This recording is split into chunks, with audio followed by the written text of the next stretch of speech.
the most intimidating parts of writing can be the intro. It's the first thing that people see and sets the stage for the rest of your paper. One of the first tools I learned in writing is revision. Especially if the intro is the first thing written, it becomes important to revisit the goal of my intro. The paper we will be looking at I wrote as a sophomore about my service learning with an organization called Together Colorado. The three parts of revising the intro is, first, where the heck is the thesis?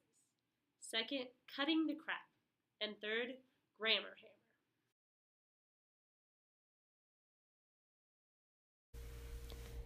One of the most important aspects of a strong paper is a clear and dynamic thesis. As you can see in the first draft of the introduction, there is no clear thesis. There is an allusion to a thesis with the final sentence of that first introduction draft, which states, "Obviously, through the work of churches and schools, we see that their possibilities for change are endless. This, however, is very vague and does not give the paper a direction."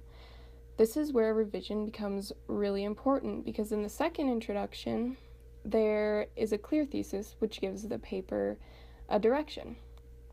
The thesis reads, "Through my experiences with Together Colorado, I have seen these values touch real lives, thus showing me the role justice plays toward community development." This thesis pulls together the personal ideas of the introduction, Together Colorado's values in community building, and the relationship those values have to justice. Now the paper has a clear topic to be discussed throughout the rest of the paper.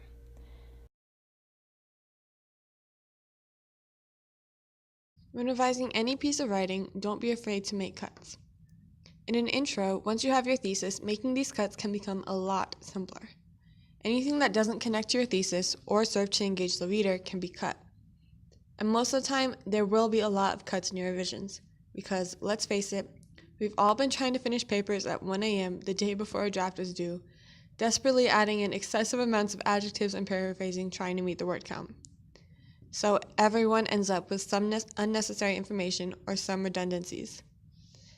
In this introduction, our newly created thesis is that Together Colorado showed the writer how social justice plays an important role in community development. Once we know this, we can go through and make our cuts or synthesize the information. For example, the first two sentences of the first draft don't really add anything to the essay, so we cut them. Along with general information, while we're making our cuts, it's a good idea to look at our word choice and see if we can streamline it. For example, when introducing the mission statement, the phrase, quote, "the important part," unquote, sounds overly simplified and informal.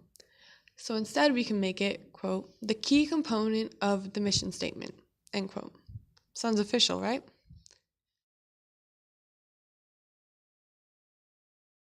Once upper-level concerns have been taken care of, you can turn your attention to lower-level issues. For example, we may wish to change this "and" to something that flows better.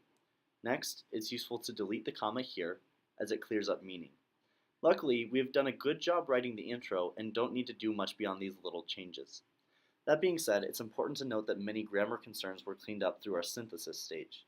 Be aware that this might not always be the case, and we would want to mind things like these verb tenses in the first draft. Our goal in this step is to hammer out anything that impedes the paper, which may or may not be relieved in prior steps. Seriously speaking, writing is hard, and as a senior, I am still working on these skills. I remember coming into college and freaking out because I needed to change basically everything about my writing. One of the best advice I've received about writing an intro is to save it until last.